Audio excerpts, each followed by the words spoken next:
Dear Mrs. Finch, as Lewis's psychiatrist, I can understand your desire for an explanation. As I see it, the trouble began in January, shortly after we convinced your son to seek treatment for substance abuse. Newly sober, I believe Lewis first noticed the monotony of his daily life.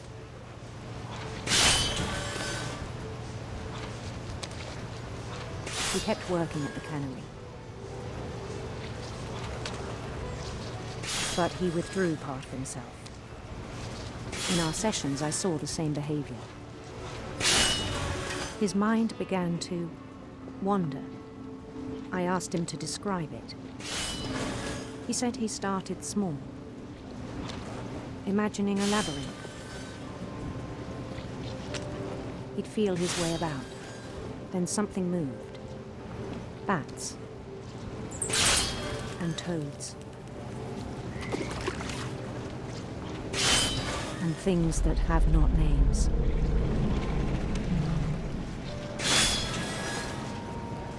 He knew it was all in his head.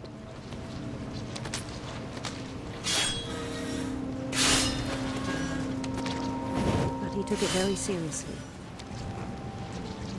I had hoped he'd find himself.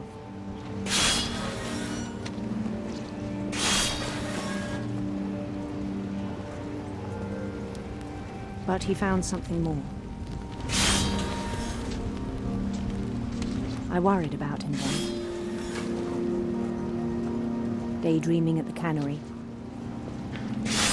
I spoke with his boss. But he said Lewis had become a model employee. Methodical, tireless, focused.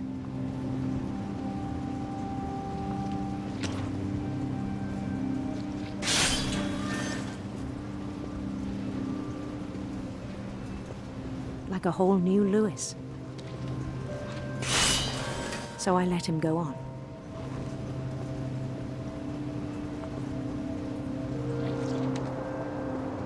I even encouraged him.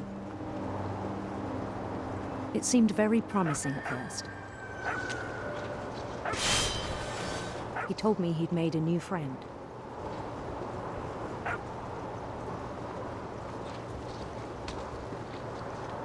On the edge of a city he named Lewis-topia. He built the city up slowly, brick by brick. Then he made musicians.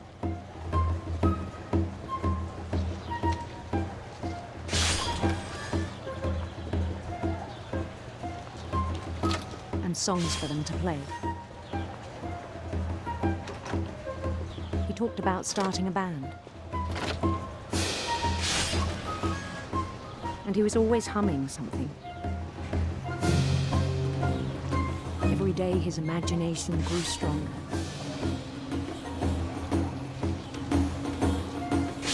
He no longer spoke at the cannery.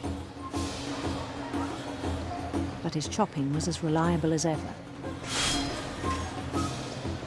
Then one day it struck him that all the cheering crowds, even the stones under his feet, were all in his imagination, so he could do whatever he wished.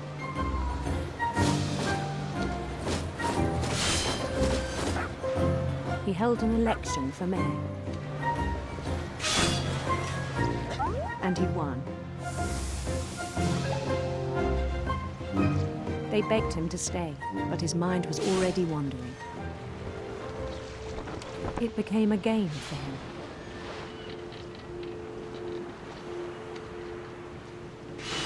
He'd conquer a city, then immediately push on. New Louisville. St. Louis. He started drifting away from our reality.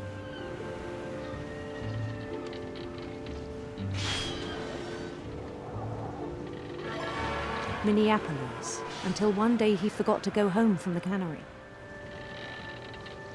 Even as his mother pleaded with him, part of Lewis kept sailing on.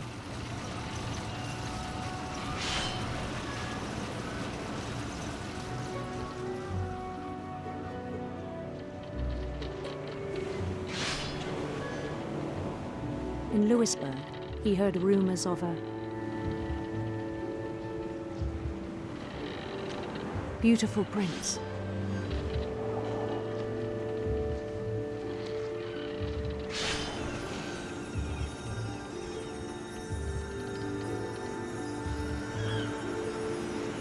The prince was on his own quest for radiant rainbows.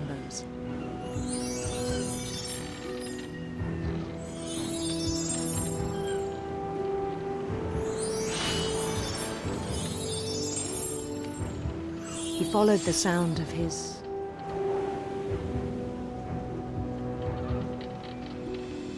electric sitar.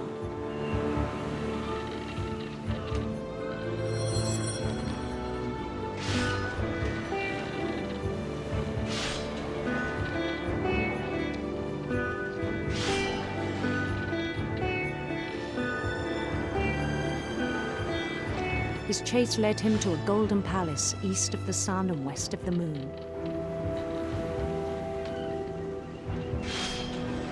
Even then, his logic remained sound. He knew the world was all in his imagination.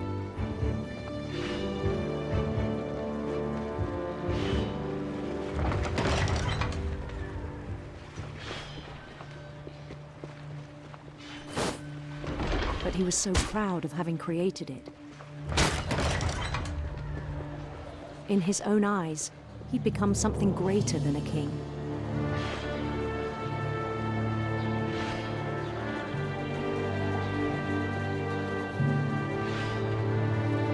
For someone who'd never known success in the real world, I think it was overwhelming.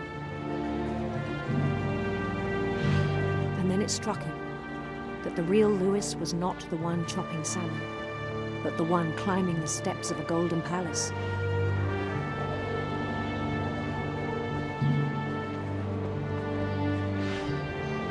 My imagination is as real as my body, he told me. It was hard to argue with him.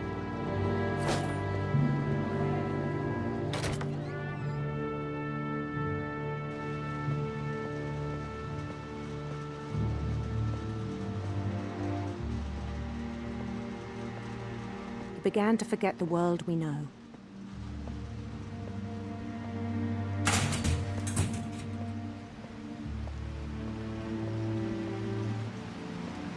I think it pained him to remember Lewis, the cannery worker.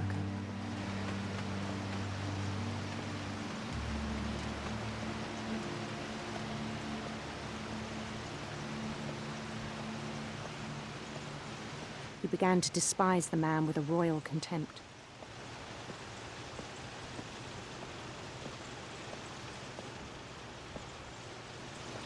I still thought I could save him. Even after he said he was being crowned king over all the lands of wonder. The palace would be packed with his companions.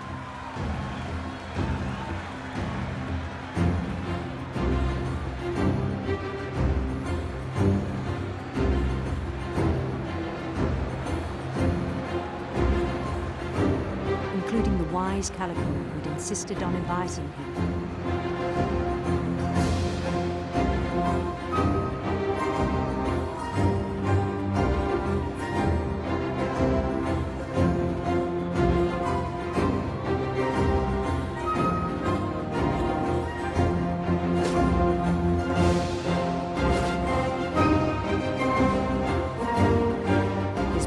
Waited, holding his crown.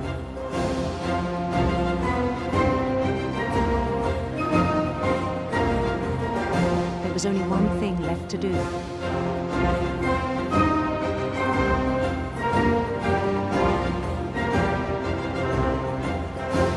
Bend down his head.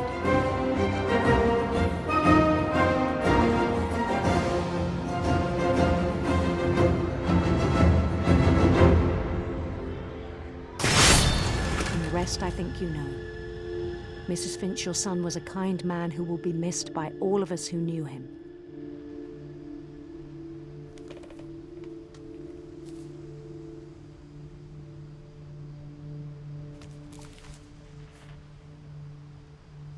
My brother was really cool.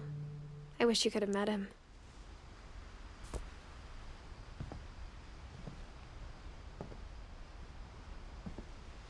Lewis and I spent a lot of time playing games together, but he was surprisingly bad at them.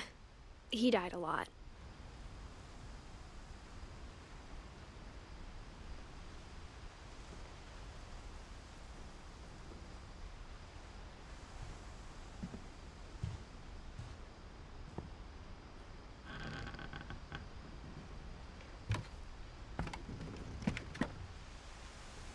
On the way back from Lewis's funeral, my mom told me to start packing. She waited until the day before we left to tell Edie. I'm not sure if she wanted to make it easier or harder. I wish we'd stayed.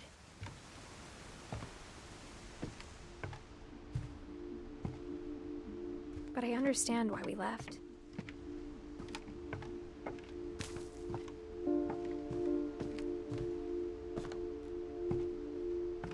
What happened that night had been coming for a long time. Maybe it should have come sooner.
But it had to end one way or another. All that's left now is to tell you about that last night.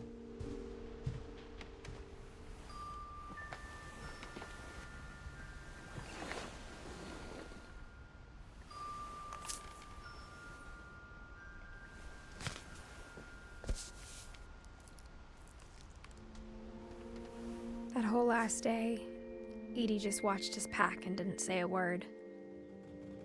Until supper, when she raised her glass and said, "To our final night together, and all our final nights apart." Grandma, you know what I said about alcohol. Some of your medications are very Edith, specific. I left a present for you in the hallway. Why don't you go open it? The grown-ups have to argue now. I'm sorry, you're right. We're all leaving tomorrow. Let's just enjoy our last... I'm not leaving. Edith, you're excused.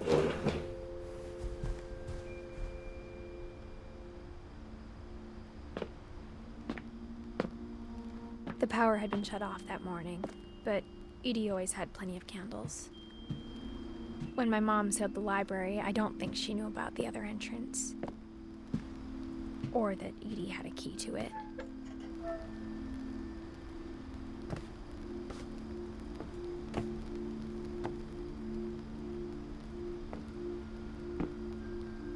That thing you're afraid of isn't going to end when you leave the house.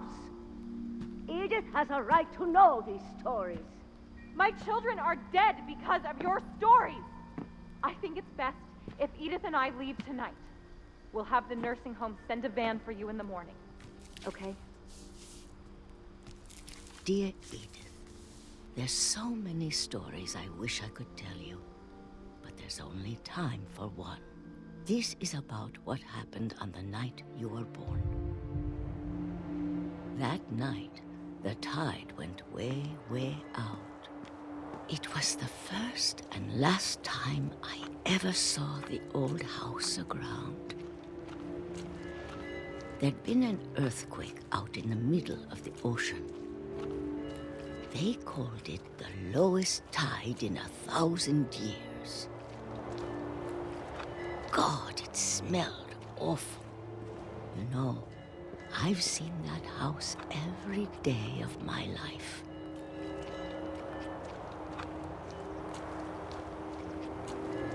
But I never thought I'd go back to it. When the fog rolled in, I lost my way.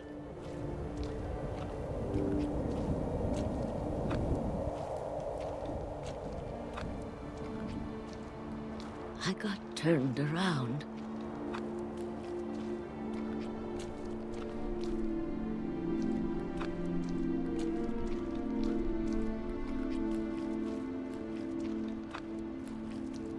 I started seeing things.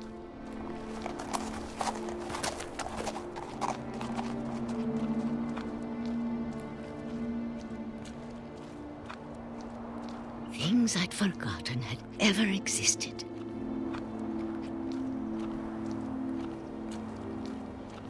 But when I saw them, they felt like old friends. That night, a lot of things came back to me. Or maybe I came back to them.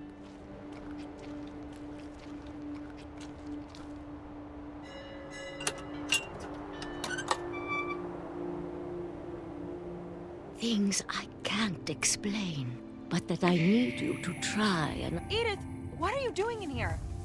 It's mine! Edith! Mom, you're gonna rip it! Let go! I kicked and screamed, but Mom dragged me to the car.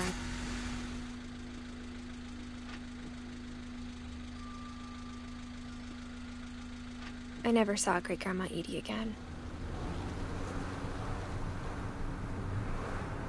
The next morning, the van came to pick her up, but she was already gone. After that, we moved around a lot.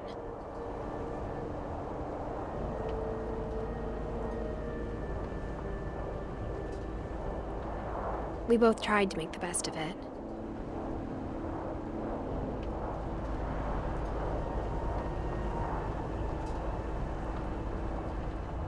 few years went by.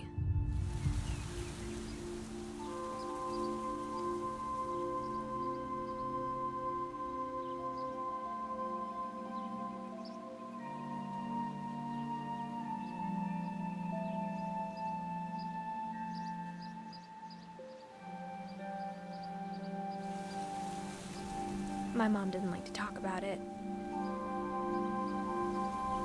but she started getting sick a lot. The rest happened pretty quickly.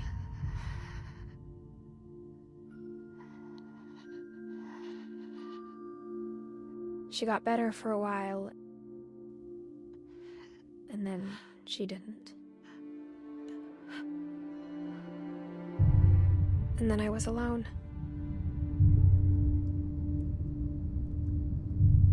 The last Finch left alive.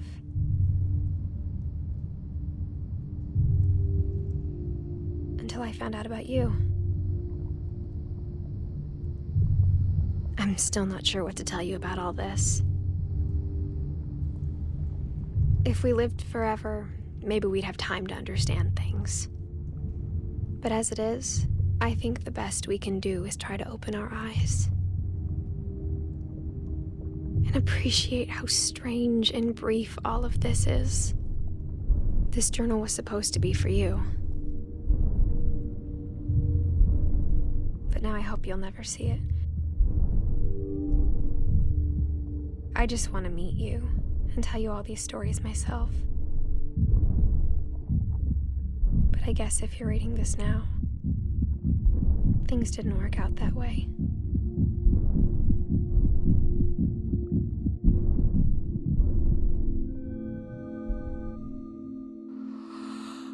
This is where your story begins. I'm sorry I won't be there to see it. It's a lot to ask, but I don't want you to be sad that I'm gone. I want you to be amazed that any of us ever had a chance to be here at all. Good luck.